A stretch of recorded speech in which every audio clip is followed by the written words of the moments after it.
à tous, je vous espère en tout cas en bonne santé. Donc je me présente rapidement, je suis le frère Ravi et bienvenue dans l'émission Be Men. Comme son nom l'indique, c'est une émission qui se concentre surtout sur les hommes. Nous serons amenés à parler des femmes et d'autres sujets d'actualité, de sujets spirituels. En tout cas, j'espère que chacun d'entre nous sera libre. Aujourd'hui, je ne suis pas seul, j'ai des invités de qualité que je vais laisser rapidement se présenter. Commencer par notre sœur. Moi, du coup, c'est la sœur Lauriane. Je pense que les auditeurs me connaissent déjà. Directrice de la radio Big Gospel. C'est Lauriane. Voilà. Moi, c'est Esther, membre de la team Big Gospel. Moi, c'est la sœur Josepha, membre de la team Big Gospel également, et je suis productrice. En tout cas, merci à vous pour votre présence. Même si ça s'appelle Binem, aujourd'hui nous sommes uniquement avec les femmes. Et donc avant de commencer, on va juste prier rapidement pour recommander ces enfants au nom du Seigneur. Juste avant de commencer. Fermons nos yeux. Seigneur, nous te remercions une fois de plus, Seigneur Père, pour ces moments, Seigneur. Je prie à ce que tout ce qui sera dit, Seigneur, puisse être que pour ta seule gloire. Je prie aussi, Seigneur, à ce que chacun d'entre nous, Seigneur, puissions vraiment recevoir quelque chose aujourd'hui, que nous soyons transformés, que notre manière de penser, Seigneur, puisse changer aujourd'hui. Laisse que ton nom soit glorifié au nom de Jésus. Amen. Amen. Alors les filles, ce thème ne sort pas de n'importe où. La place de la femme. Aujourd'hui, si j'ai où est la place de la femme, tout le monde répond directement dans la cuisine. Effectivement, dans la société dans laquelle nous vivons, la place de la femme est souvent remise en question. On voit par exemple dans le monde professionnel, une femme et un homme qui ont le même niveau de compétence. Il arrive des fois où l'homme est peut-être des fois plus payé que la femme. On le voit également dans le domaine spirituel où jusqu'à aujourd'hui, le ministère de la femme est encore un sujet de débat. Aujourd'hui, on verra par exemple que les hommes aiment souvent dire comment la femme doit s'habiller. Bon cheveux courts, les ongles, les cils. C'est assez compliqué, surtout dans une société où les femmes sont en train de revendiquer leur... je tiens à préciser que ce n'est pas une émission de politique ou de psychologie, mais c'est vraiment, on va simplement discuter, surtout dans une société où les femmes veulent retrouver quand même un certain pouvoir. La question que j'aimerais vraiment que nous puissions discuter aujourd'hui, c'est finalement que devrait être un homme. Je pense qu'on va vraiment faire dans le sens de tout le monde, en commençant par notre cerveau. Non, mais vraiment des questions simples, c'est pas compliqué, dites vraiment comment on veut. Qu'est-ce qu'un homme, c'est ça? Selon vous, à la limite, comment tu vois un homme? Comment tu définis toi un homme par rapport à... Je comprends très bien que cette question, en fait, au final, elle est vraiment subjective. Elle est subjective. Elle est... Ok. Comme elle est vague, je vais reposer la question. Dans votre quotidien, est-ce que vous êtes peut-être arrivé de vivre une fois une forme d'injustice par rapport à l'homme? Est-ce que vous êtes déjà senti un jour être peut-être moins privilégié qu'un homme? On va commencer comme ça le plus honnêtement. Je sais pas. Professionnellement parlant, dans la société. Personnellement, moi, ça m'est jamais arrivé. Ok. Personnellement. Moi non plus, mais bon, après on entend parler sur les réseaux et au travail aussi, mais personnellement. Ok.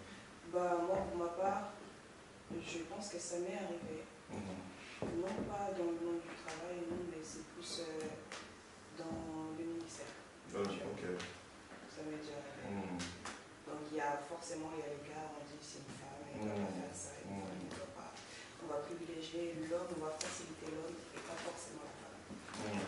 Et du coup, j'ai pas trop envie de me lancer dans la partie ministère tout de suite, mais une petite question. Donc là, selon toi, c'est dû à quoi? Donc là, presque l'homme serait plus privilégié dans le domaine du ministère. Vraiment, quand on parle de ministère, ici, on parle de la foi chrétienne, en tout cas. Donc en tant que chrétien, pasteur. Donc là, selon toi, presque l'homme aujourd'hui serait plus privilégié. Peut-être comment est-ce que toi, tu l'as vécu Moi, je dirais que l'homme n'est pas privilégié qu'aujourd'hui. Je dirais que c'est une culture, c'est une éducation, c'est ancré depuis les temps anciens, vraiment, si on repart en arrière. Et c'est quelque chose qui est resté ancré dans les mentalités des personnes. On part du principe qu'on va pas... On revient tout simplement dans l'histoire. Il y a une époque où les femmes n'étaient pas permises d'aller en cours, d'aller étudier ou d'avoir des places honorifiques, si je peux dire ça comme ça. Vous ne pouvez pas siéger dans l'Assemblée nationale ou prendre des décisions. Donc je pense que c'est parti de là. Et donc on part du principe que, non pas que l'homme est plus intelligent que la femme, mais que l'homme est plus à même de prendre des décisions tout simplement.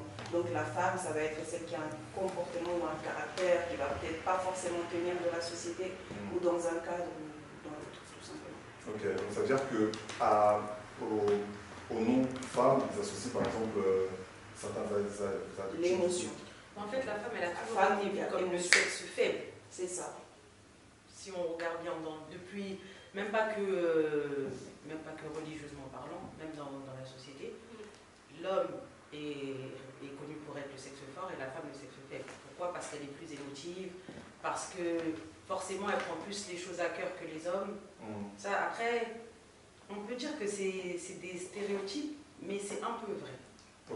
Ok. Un peu. D'accord, ok. En tout cas, les hommes aiment ce type de réponse. Non, parce que c'est vrai, parce que du coup, la question que j'avais posée, c'est à quoi tu associes la faiblesse et la force finalement?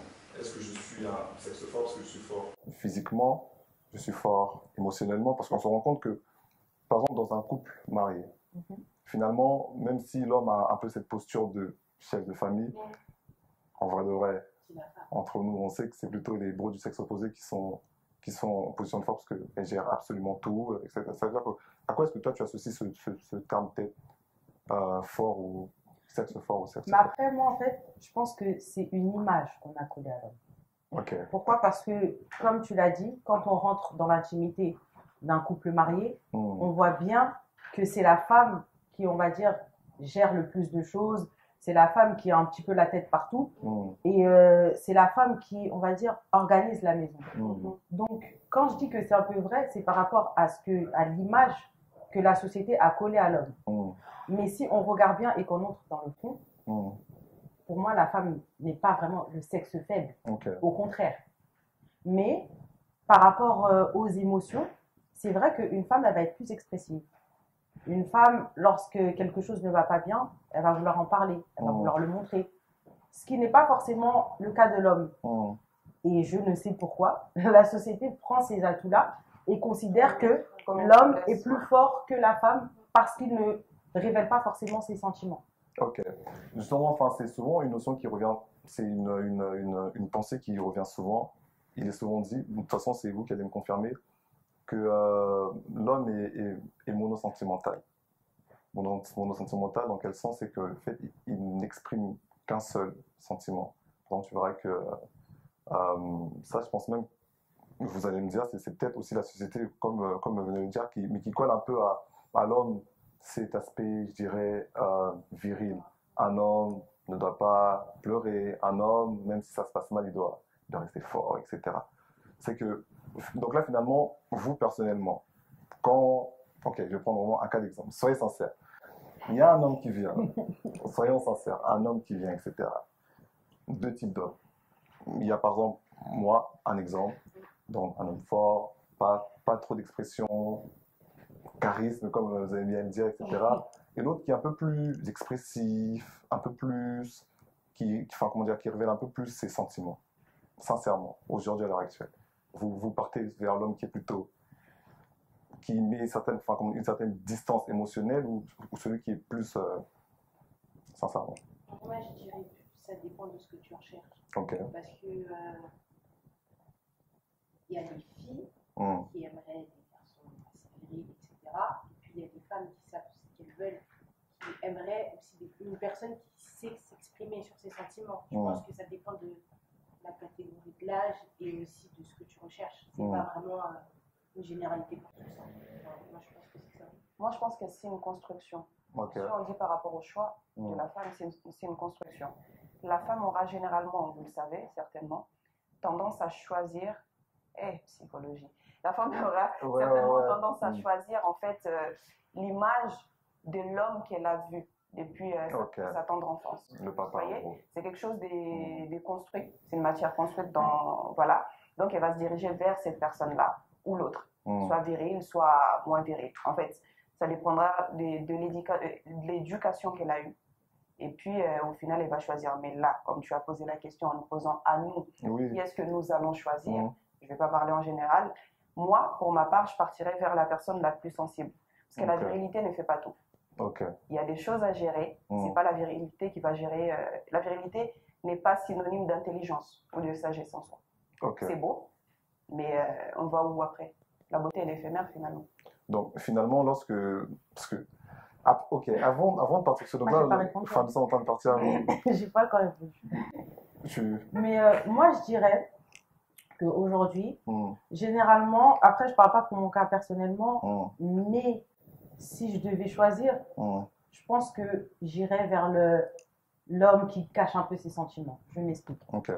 En fait, la femme, et en fait, on pense un petit peu toutes pareil, c'est qu'on va vouloir aller vers lui. Pourquoi? Parce qu'on va le sentir un petit peu plus viril, mais qu'on a besoin d'être protégé.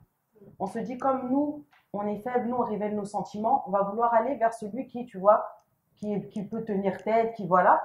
Mais ce qu'on ne comprend pas, et la notion avec laquelle on a du mal, c'est que l'homme avec qui on est doit nous protéger, mais nous aussi, en fait, on doit le protéger. Donc, aller vers celui qui cache ses sentiments, c'est pas forcément un synonyme de protection.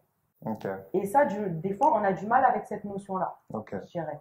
Mais vous pensez pas justement parce que... on pleure en plus. Aussi. Ouais,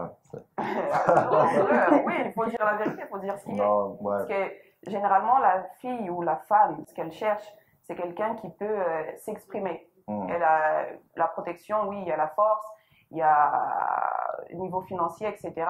Mais en soi, il y a une certaine femme, la première femme sur la terre, finalement, si elle est tombée quelque part, c'est à cause des mots.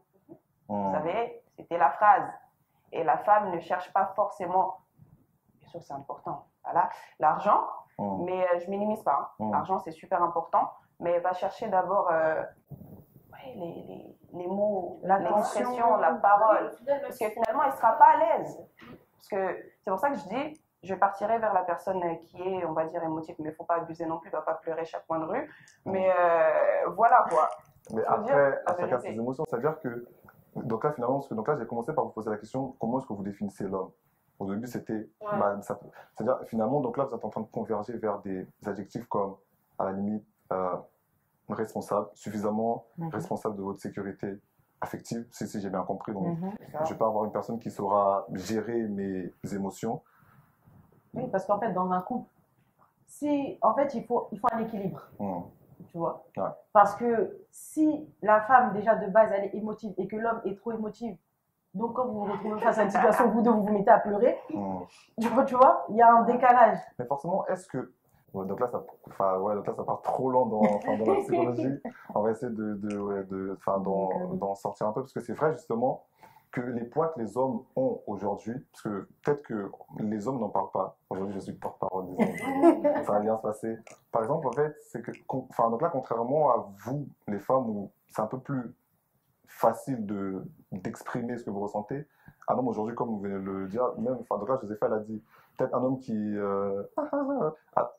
ça fait peut-être, tu dis, mais gars, c'est pas comme ça que ça devrait se passer. Ça veut dire que, en fait, on a constamment peut-être pour les autres, je sais pas, ce poids-là de dire, ok, je dois pas forcément montrer, mais même si je suis mal, je dois accepter ça, l'avaler et me dire que, donc là, je suis la personne qui doit... Après, moi, je trouve qu'il y a une différence entre l'exprimer et le garder et l'enfuir, tu vois.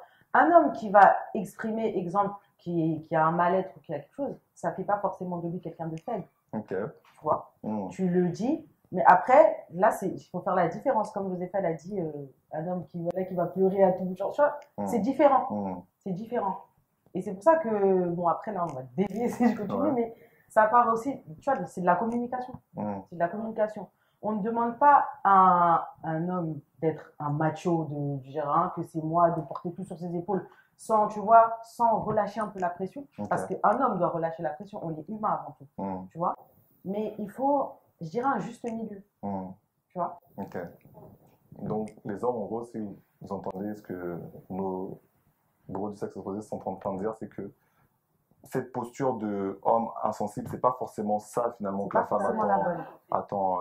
En fait, je pense qu'il y a vous, les hommes, vous avez tendance à prendre cette position-là en fonction de l'influence autour de vous, les amis également. Tu as l'impression que si tu es plus émotif, envers ta femme, où tu montres des émotions, bah, tes amis ils vont un peu te traiter d'une certaine manière. Ils vont te qualifier d'une certaine manière. Donc, l'homme a tendance à prendre la posture de viril, de fort, qui n'a pas d'émotions, pas de sentiments, etc. Je vous l'accorde. Vous pouvez le faire autour de vos amis. C'est comme vous voulez. C'est libre à vous-même, libre à chacun. Mais pas forcément avec votre femme. J'ai envie de dire que tu es marié avec la personne. Bah, sois ouvert, en fait. Après, moi, je dirais, elle a parlé des amitiés, mais même quand on rentre chez les parents, l'éducation, on voit directement que comment on va éduquer un garçon et une fille, ça ne sera pas la même chose. Chez nous, moi, la mobile, elle est là. Ouais, les garçons, tu n'as pas le droit de tu te cognes, t'avales. Ça vient des petits, parce que les amis viennent après. Ça commence dès la maison. Ok, d'accord. Donc, donc là, ça permet une transition parfaite vers peut-être une autre question. C'est que, en gros, ce que vous êtes en train de dire, c'est qu'on ne peut pas définir simplement un homme par un homme doit être. Parce qu'en fait, il y a trop de paramètres qui entrent en question. L'environnement, l'éducation, la culture, la spiritualité, etc. Et pourtant, aujourd'hui, la femme a une certaine attente de l'homme. Et j'imagine que la plupart des définitions que vous m'avez données, c'était plus des hommes de la culture africaine. C'est que, en prenant en compte tous ces paramètres-là, comment est-ce que l'homme, aujourd'hui, doit se positionner par rapport à la... C'est peut-être une question... J'ai compris la question, mais c'est répondre, j'ai un peu de mal. J'ai compris la question, en fait, comment l'homme doit faire pour trouver un équilibre. Parce que c'est ça, en fait, la question. Parce que c'est-à-dire que... Donc là, je parle pour les frères. C'est qu'aujourd'hui, la femme attend... comment dire? Donc la femme a des attentes envers l'homme, l'homme a des attentes envers la femme. Et le souci qui est là, c'est que des fois, la femme ne comprend pas l'homme et l'homme ne comprend pas la femme. Et souvent, donc on s'arrête simplement à dire oui, mais la femme, elle est trop compliquée. Sauf que non, il y a plusieurs critères qui rentrent en compte. Peut-être que donc, si donc aujourd'hui je peux avoir une femme, entre guillemets, occidentale, je n'aurai pas les mêmes attentes qu'une femme africaine. Parce que je sais, par exemple, je dis, entre nous, je sais, par exemple, il y a le Fumba, il y a le Madeso, etc. Alors que quand je parle de l'autre côté, c'est une autre attente. C'est-à-dire que même du point de vue de la cuisine, je ne dois pas avoir les mêmes attentes. C'est-à-dire qu'en prenant en compte les paramètres qui sont autour, comment, selon vous, c'est vraiment selon vous, un homme devrait se... C'est peut-être une question qui... Pourquoi vous me regardez? On ne te regarde pas, on se regarde. Comment un homme pourrait se comporter? Parce que les hommes ont beaucoup de choses à dire par rapport à ça. Même les invités qu'ils auront, ils en ont. Et avant justement de traiter ça avec eux, on veut justement avoir, vous, votre pensée par rapport à la culture, si vous avez... Moi, franchement, j'aurais pas une définition en soi de comment un homme devrait se comporter ou se positionner, ou comment il devrait choisir des... Voilà. Je dirais que la femme a une éducation, l'homme également. C'est par rapport à ce que lui, il a appris, à ce que la société lui a montré. Et face à la situation, il trouve un équilibre, tout simplement. Parce qu'on doit s'adapter à chaque type de personne. Parce que si moi, je donne ma définition à moi, Esther aura une autre définition de comment l'homme devrait être. Lauriane également, et toi peut-être même les téléspectateurs à la maison ou les auditeurs ont une vision de comment l'homme devrait être ou pas être. Donc moi, je ne vais même pas rentrer dans ce débat-là, parce que voilà, je ne vais pas venir affirmer quelque chose qui n'y est pas.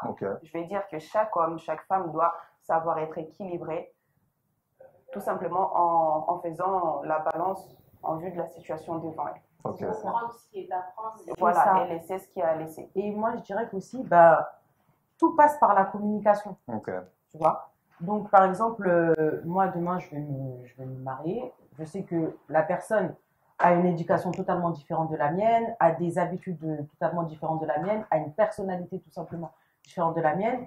Forcément, moi aussi, je viens avec mon éducation, ma personnalité. Tout ne va pas forcément matcher.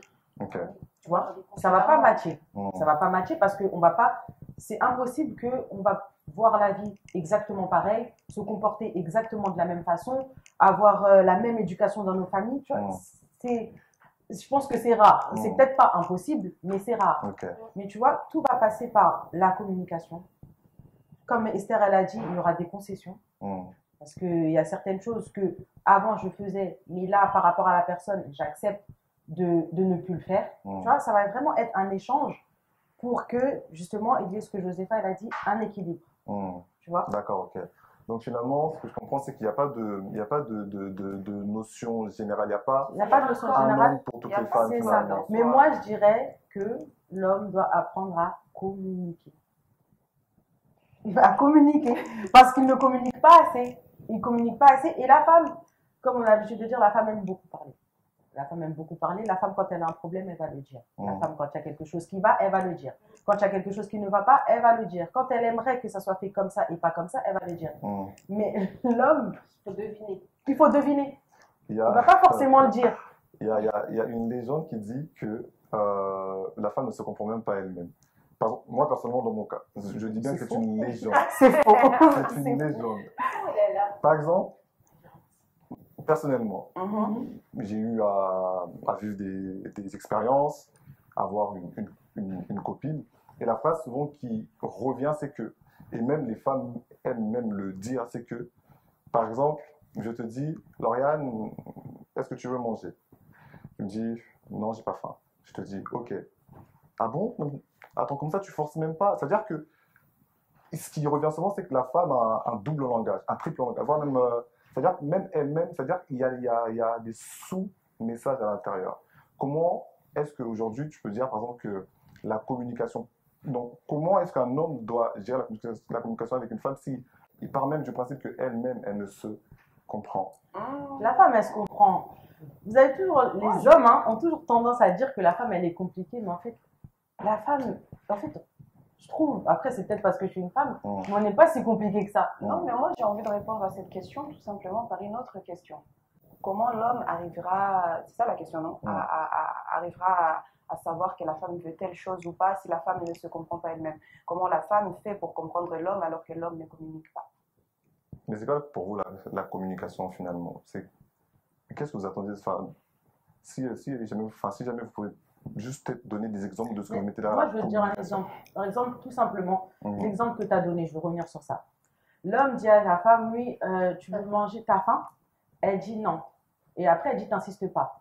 Par exemple, tu vois que depuis le matin, depuis qu'elle s'est réveillée, elle n'a pas mangé.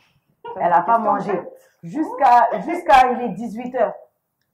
En fait, c'est logique qu'elle a faim. Mais la femme, en fait, tu dois le savoir, tu es resté dans la même maison avec elle. Tu as vu qu'elle n'a pas mangé du matin jusqu'à maintenant. Comment tu lui demandes ta faim? Oui, elle a faim. Achète-lui à manger, ramène-lui, elle va manger. Tu vois, c'est simple. C'est des choses comme ça. Et en fait, il y a plein de trucs comme ça que les hommes ne comprennent pas, mais en fait, c'est devant vos yeux. C'est devant nos yeux. On va dire ça. C'est devant nos yeux, en fait, tout simplement. Finalement. Après, je pense que ça dépend de beaucoup de choses. Comment est-ce que lui l'a grandi? Est-ce qu'on lui a appris finalement? Parce que on va commencer à conclure sur ça. C'est que finalement, contrairement à la femme qui est, je pense, préparée depuis son plus jeune âge à être une femme, à entretenir une relation, et même donc comment est-ce que Dieu vous a créé? Dieu vous a créé avec une certaine dualité dans le sens où vous êtes déjà porteur de vie. C'est-à-dire que vous avez cette capacité-là à vivre à deux. Donc, quand une femme est enceinte, elle a...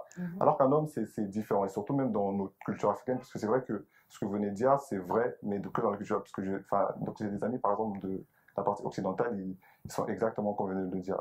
Ça dépend vraiment comment est-ce que la personne a grandi. Et par exemple, pour un homme qui a grandi dans la culture africaine, on ne lui apprend pas forcément à être c'est-à-dire que on ne peut pas être des femmes pour vivre à deux. Nous, on ne peut pas juste grandir, fais-toi de l'argent, machin.